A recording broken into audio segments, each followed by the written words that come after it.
10th play of the drive. Here they come. There he goes. Waddle. Look at him fly. You can kiss him goodbye. Waddle. Touchdown. 43-yard strike. Wow. Man, doesn't that feel good. Feels good to finally see the Miami Dolphins in a position where they're dominating the game. Where they're doing what they're supposed to be doing. Where the trenches are operating how they're supposed to be operating, where Tua's over here making throws, and then you got the Dolphins in a position 17-3. Kevin Harlan on the call. They have the drive coming off of a fumble, and they had the opportunity to put the game on ice in the third quarter, and Tua Tagovailoa hits Jalen Waddle for a 43-yard touchdown. That touchdown, that call, that everything had me feeling like the 2022-2023 Dolphins from 2-3 years ago. That had me feeling like them Tyreek Hill 70 on the Broncos days right there, boy. That was just an amazing, amazing game played by the Miami Dolphins, coming off of terrible, and I mean terrible, and I even called it putrid football they played over the past couple weeks, losing to the Browns, losing to the Panthers, losing to the Chargers by a field goal. The Miami Dolphins prove that they have something left. They have some fight in them. And Mike McDaniel honestly proved to me and proved to everyone else that despite what we say, he still has control of that locker room, and he still can control the locker room despite a 1-6 start. The Miami Dolphins to get their first away victory and their second victory on the season, but that one felt good. The Falcons, don't get me wrong, they're without Kirk Cousins.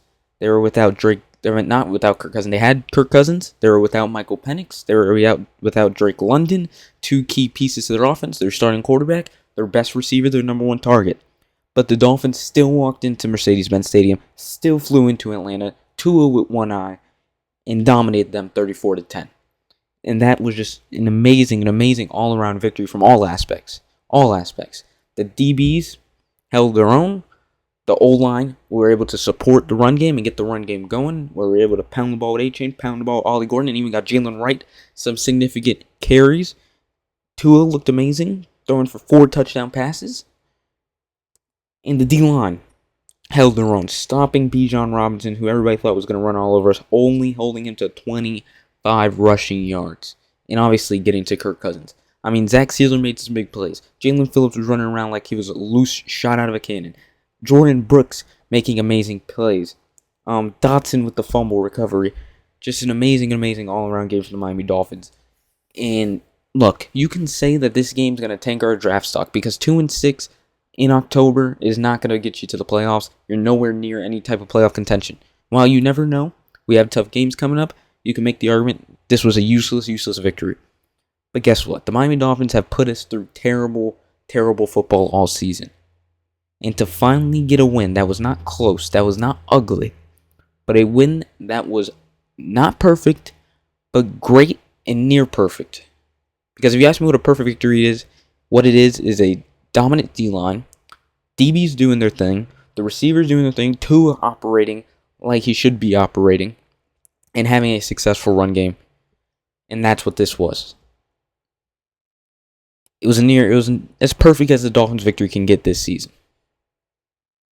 And you can say it's going to tank your draft stock. You won for no reason. Now you're not going to get a better draft pick because you know you're not making the playoffs. But enjoy the win while it's here. Just take today for what it is. Enjoy the victory because we got a tough game on Thursday. We got a tough game the following week and the week after that. So take this victory. Remember how you feel this victory. And hopefully there's some positive momentum that can roll over into the short week. A Thursday nighter against Lamar Jackson coming back. And he's coming into Miami. And he needs to get the Ravens back on track. So enjoy the victory. Enjoy the victory. But the Miami Dolphins, man. The Miami Dolphins. I was speechless. I was speechless. Watch. After what I watched all season. After what I watched last week against the Browns. 31-6 losing to the Cleveland Browns. Who got smoked by the Patriots today. 32-7. Losing to the Browns who only had 116 passing yards. Tua throwing 3 interceptions the past two weeks before this game. Just the performance by Tua was amazing.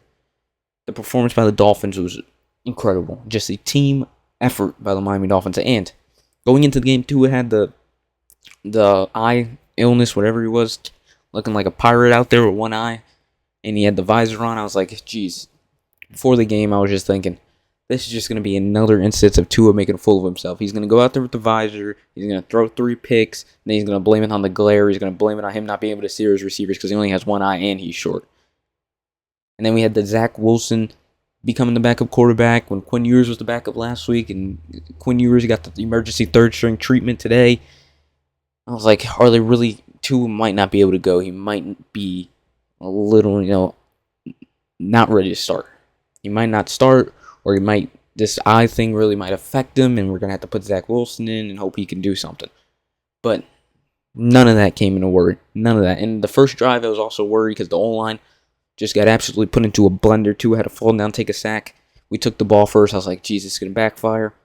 But we ended up forcing a quick. I literally changed the channel to the red zone. And the Dolphins, I flip back. A minute later, the Dolphins are receiving the ball on a punt. That was the quickest. I don't even know what happened. That was the quickest 3-and-out I ever saw. And we get the ball back. We go down. We score a touchdown. 13 plays, 79 yards. Then following drive for the Falcons, we hold them to a field goal. Exchange punts. We get the field goal. It's 10-3. And then right before halftime, we go down the field. And we're able to get a touchdown by Tua. Making a play, extending the play, rolling out to his left. Hitting Malik Washington in a tight front left corner of the end zone for a touchdown to go into half. 17-3. Exchange punts coming out the third quarter. And then this is where the game really flipped on its head as the Falcons were getting that big that positive momentum. Charles Bijan finally come alive on this drive. They drive down 2 plays, 59 yards. Fumble. Terrell Dotson with the fumble recovery. And right after that was the 10-play, 84-yard drive that capped off by a 43-yard Jalen Waddle touchdown to put the game away 24-3 in the third quarter. We opened up the fourth and even got a touchdown there by Ollie Gordon on a nice little screen pass that finally worked. And the game was on ice since that moment in the third quarter after that fumble. And amazing. We even saw Zach Wilson get in the game. That's how much of a blowout this was. We made Kirk Cousins look like a damn backup quarterback. I was scared going into this week. I thought this week would be Kirk Cousins coming out, shitting on the Dolphins, shitting on a bad team. And then he goes and he ups his draft stock. And then he ends up balling out for the Vikings for the rest of the season. No. We made him look like a backup quarterback. We made him look like Tim Boyle. Alright? We made him look like Skylar Thompson. We made him look like a backup quarterback. And that's what we needed to do. We made the Falcons look like they were missing their quarterback and they were missing their top receiver. And they even looked like they were missing more than just that. Because they could not get the running game going at all. Bijan held to 25 yards, as I just said. Their leading receiver on tight ends, Kyle Pitts. But man, that was just incredible. That was incredible. And now the Dolphins can put the noise behind them. Finally, we can finally put the noise behind them, which is significant. Significant. If the Dolphins are going to try to make a run, they have many more home games to play. They want to win. All right, this team wants to win. The coach wants to save his job. The GM wants to save his job. There's no tanking here. The Dolphins' goal isn't to tank this season all of a sudden. So why not just roll with the plan of the Dolphins that they're going to try and do, support it for the rest of the season, and just hope they win out and hope they win as many games to come, and we have as much fun to come for the rest of the season, despite us being 2-6. Enjoy this victory while it lasts. But the Dolphins have now, as I said, as I was just saying, it's important to put the noise to rest for at least the next 4 days because you don't want to be dealing with controversy about getting fired, benching Tua, and then you have to go play a short week against the Baltimore Ravens. That's not good. Now, the Baltimore Ravens got some positive momentum, finally getting a win with Snoop Huntley, who looked like the old Snoop Huntley that I expected him to look like with the Dolphins last year, but that's besides the point. The Ravens are rolling with some positive momentum, but we're rolling in with some great momentum, blowing out the Falcons at Atlanta. And now we have a short week, going into a short week to play the Ravens. Great to put the noise behind our backs. Now we can play free. Now we can play positive. And as Tua said, we can hopefully continue to play with this swagger and this intensity and this how we played this game. Hopefully this can translate and roll over into the next and roll into Thursday. So we don't have to wait long to see if the Dolphins can replicate this energy, can replicate this play, or they absolutely shit down to like Lamar Jackson runs for 100 yards. But guess what? At least we're rolling in there with some positive momentum and not looking completely down and just not looking forward to Fernando Mendoza hopefully coming to save us. We still got Tua. Tua looked great. Let's hope he looks great on Thursday. Let's hope the Dolphins win on Thursday. Let's beat the Ravens. Get another big win. Build up our wins.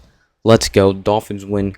Finally, a victory we can be proud of. Finally, a victory we can hang our hats on. That maybe this team just needed something to get going. See you after the game on Thursday for another post-game recap. And hopefully Lamar Jackson doesn't run all over us, but there will be another video on the Dolphins before then. Other than that, great victory, 34-10. Dolphins roll into Atlanta and stomp the Falcons.